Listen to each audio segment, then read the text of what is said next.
Por aquel entonces, Wassoe acababa de cumplir 5 años y todavía conservaba casi todos los dientes de leche. Pasarían 7 u 8 años antes de que entrara en la adolescencia y alcanzara el pleno desarrollo sexual. Mientras tanto, seguiría creciendo, física y mentalmente. Los niños humanos no dejan de crecer ni de desarrollarse a los 5 años, y no había ningún motivo para creer que eso fuera a ocurrir con Wassoe. Desde luego, nada hacía sospechar que su capacidad para asimilar el lenguaje tuviera algún tipo de límite. Seguía aprendiendo nuevos signos, creando nuevas frases y empleándolas con creciente frecuencia. Para determinar con exactitud el grado de competencia lingüística que podría alcanzar, los Gardner tendrían que estudiar su evolución por lo menos hasta que llegara a la adolescencia. Y eso era precisamente lo que tenían intención de hacer.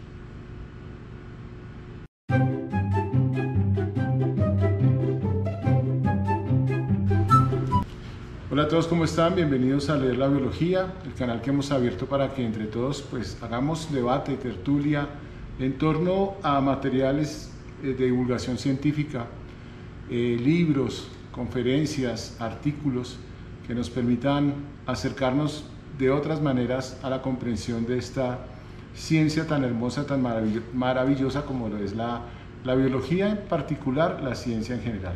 Hoy los invito a que conozcamos este libro. Se llama Primos Hermanos, de Roger Fouts. Es la historia de Wassoe, que es una chimpancé de la década de los 50 del siglo pasado, a la que le enseñaron el lenguaje manual, el lenguaje para personas con audición limitada de los Estados Unidos, y que sorprendentemente lo aprendió, generando toda una controversia de carácter ético-moral, pero también una oportunidad para poder comprender el pensamiento, si existe, y la forma de concebir el mundo que tienen otras especies diferentes a la nuestra, como es el caso de los chimpancés, ¿no? La historia es un libro autobiográfico escrito por Roger Fouts, que nos cuenta primero cómo él se acerca a querer conocer, a querer aprender acerca del mundo del pensamiento de los animales, del pensamiento animal. Él empieza narrando su historia con una situación bastante traumática.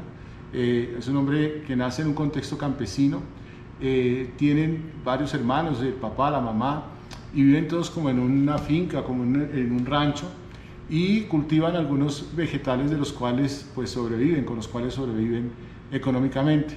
En un momento van a hacer la recolección de la cosecha y tienen un camioncito, estamos en los años 40, un camioncito en el que cargan, creo que eran verduras, y va por el camino, un camino de tierra. Uno de los hermanitos se va en bicicleta y adelanta el camión, y de pronto la perrita que acompañó a la familia muchos años empieza a ladrar de manera rara, extraña, tratando de que el hermano mayor que maneja la camioneta frene, pero él no lo hace, tampoco va a una velocidad muy grande, y llega un momento en que el animal se lanza a las ruedas del camión para que frene.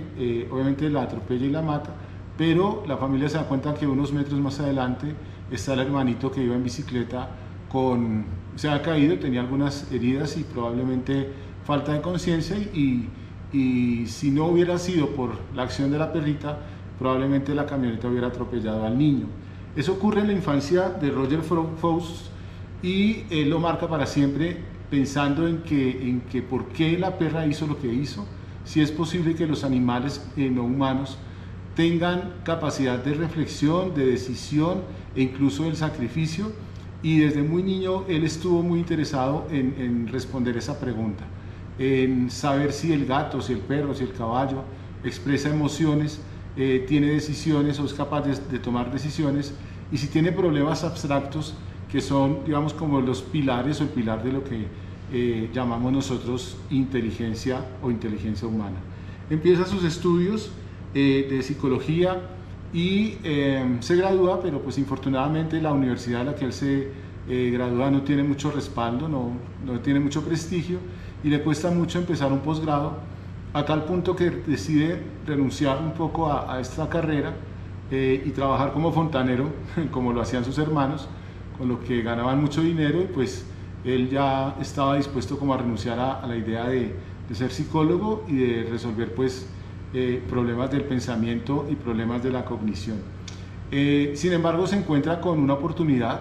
Hay un grupo de científicos, los Garner, esposos, quienes han venido desarrollando un proyecto de comunicación entre especies, específicamente con los chimpancés.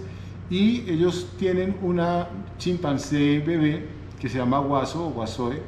Ella es traída del África directamente, separada pues de su grupo, de su mamá, y entra en un proyecto que consiste en enseñar a hablar el lenguaje manual a este individuo, a este chimpancé, con el propósito de poder evaluar hasta cuánto lo puede aprender, qué tan inteligente es el animal para resolver y pues qué pasaría con esto, ¿no? Hay que hacer aquí un análisis, un paréntesis, es que ha habido esa intención de varios científicos. Hay el caso de un científico que crió a un chimpancé junto con su hijo como si fuera un niño más de la casa e hizo las observaciones pertinentes durante los primeros años, encontrando que el niño pues va desarrollándose como un niño humano y el chimpancé en una primera etapa pues adquiere algunos comportamientos propios del bebé, tiene que ver con el pañal, tiene que ver con los juguetes, pero que cuando alcanza su desarrollo pues expresa su ser chimpancé. De hecho, en un documental Roger Fouts dice que somos seres humanos nosotros y ellos son seres chimpancé y lo expresan. Lo que pasa es que tienen ciertas habilidades del reconocimiento, el conocimiento que son las que fueron objeto de estudio por parte de los Garner, ¿no? También hubo un caso de un niño salvaje, del cual inspiró el libro de la selva y que ocurrió pues en Europa y que se documentó muy bien, se hizo seguimiento, análisis de su comportamiento y se logró pues establecer que había aprendido algunas de las formas de comunicación de los chimpancés, de información, gruñidos, señas, movimientos de cuerpo, de manos, y que de alguna manera había una forma de conectar. Eso es lo que lleva a los Garner a hacer este experimento o esta demostración con un principio, digamos, una consigna, y es que ellos notaron que el chimpancé cuando está en interacción con los humanos tiende a hablar, tiende a modular y pues estructuralmente, biológicamente no se puede, su lengua es más delgada y su sistema de fonación es distinto, pero la gran habilidad o el gran descubrimiento de los Garner fue que los chimpancés tenían una potencialidad, un potencial mejor para expresarse con las manos y por eso decidieron enseñarle el lenguaje manual. Cuenta Roger Fouts en su libro que ya decidido a dejar su posgrado, se encuentra con la oportunidad de trabajar con los Garner como cuidador de Waso o de Wasoe. La regla era no hablar, silencio total. Cualquier comunicación o cualquier cosa que tuviera que ver con el animal se tendría que hacer con lenguaje manual para personas carentes de audición de los Estados Unidos. Ese fue el contacto. Hay una anécdota muy bonita ahí que dice que en lo teórico le fue mal, que realmente en el examen que le hicieron de admisión para el proyecto no le fue como esperaba. Sin embargo, ya al momento de despedirse, el doctor Garner le dijo, venga, conoce a Waso, a Wasoe, y le dice, mire, ya es, y el animal inmediatamente lo abraza, lo recibe como con cariño, y el doctor Garner dijo, usted es el indicado. ¿Sí? Ya todo lo demás lo aprenderá, lo estudiará, pero el animal tuvo empatía directa con él, y fue una empatía que duró durante casi 40 años, 41 años, porque Waso murió de 42 años y el doctor Fouts se mantuvo con ella todo ese tiempo, ya les contaré más o menos cómo fue. Empieza el proyecto, dice Fouts que el animal pues tiene su comportamiento animal, parecía un niño muy pequeño, travieso, pero multiplicado por 5, y sin embargo logran unos grados de amistad y también logran, digamos, una empatía de tal manera o de tal magnitud que prácticamente Roger y Waso pues fueron amigos para siempre, ¿no? Hay otros cuidadores, hay otras personas y empiezan a notar que Waso va aprendiendo no solamente palabras, sino el significado de las palabras. Y el doctor Fouts explica con el ejemplo del perro, dice, les mostramos una fotografía de perro, se le indica que es perro, pues en lenguaje manual, luego se le pone un video con el perro, ella ya señala que es un perro, incluso se le presenta un perro y ella también lo reconoce, pero cuando escucha un ladrido donde el perro está ausente, ella dice perro, quiere decir que ya hay una concepción de la imagen o el significado del perro sin tener en cuenta el objeto mismo de la realidad, ¿sí? En otras palabras, es capaz de percibir o de entender que hay algo que no está presente, pero que hay una relación simbólica con el lenguaje o los códigos que maneja. Esta fue una de las primeras grandes revelaciones, que los chimpancés son capaces de hablar de cosas que no están al frente, ¿sí? Una cosa es señalar, otra cosa es hablar. Dos, expresar los sentimientos. Si bien es cierto, los animales, sobre todo los mamíferos, tienen ciertas características de expresión, también es verdad que Guaso las complejizó. Me explico: hambre, miedo, angustia, sueño, enfermedad, todo eso se expresa en el animal. De hecho, según un documental que está en este momento proyectado en Netflix sobre la mente de los perros, dice que tienen más o menos 17 expresiones reconocidas de diferentes sentimientos o sensaciones. También los tienen los chimpancés, claro que sí, pero en el caso de Uazoe, esa complejidad hace que exprese sentimientos con el lenguaje manual. Si tiene hambre, si tiene ira, si tiene sueño, si tiene pesar. Y de hecho hay una parte muy reconocida, cualquiera que busque información sobre Uazoe en YouTube va a encontrar esta parte, este video. Dice que hay una cuidadora que perdió uno de sus bebés, un embarazo complicado, al final el bebé se pierde, se muere. Ella frecuentaba a Uazoe y dejó de frecuentarla, pero cuando regresó, Uazoe le preguntó por qué no había vuelto y ella le dijo que pues porque había perdido su bebé, y Uazoe expresó pesar, solidaridad, e hizo símbolos de llanto e hizo símbolos de pésame. Eso llevó a los investigadores a concluir que Uazoe no solamente ya tenía un pool de palabras, 300 palabras más o menos, sino que las combinaba de tal manera que podía expresar ideas, y eso obviamente es otra revolución, ¿no? Sigue el curso, el proyecto va avanzando, los Gardner llegan más o menos a 5 años con el proyecto, deciden terminar con Uazoe, la piensan llevar a un zoológico.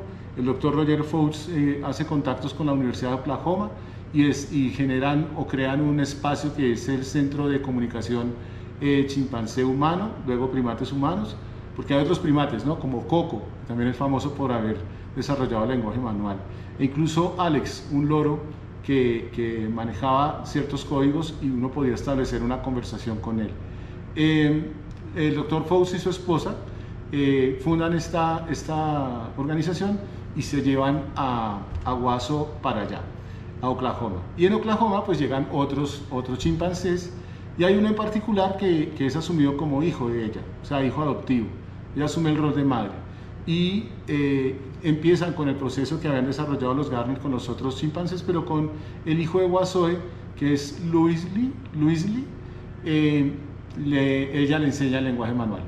Y eso es como el gran aporte o la gran revelación, porque de una u otra manera no solamente aprendió, lo utilizó, sino que fue capaz de enseñarlo a la siguiente generación sin intervención humana. Ese lenguaje manual les ayuda, como les digo, a conseguir cosas, a expresar sentimientos, preocupaciones, pero sobre todo a comunicar, ¿sí?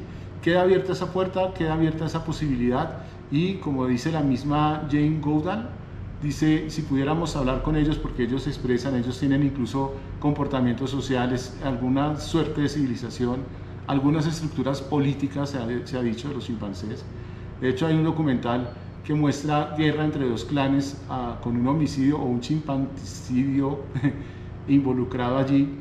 Genera una complejidad de relaciones, lo que nos lleva a pensar que efectivamente pudieran establecer comunicación y pudiéramos, a través del lenguaje manual, como una suerte de piedra roseta, de traducción de idiomas entre especies, pudiéramos conocer el mundo de otro ser que, a pesar de que ha compartido con nosotros millones de años, no hemos podido comprender ese silencio que ellos tienen, ¿no?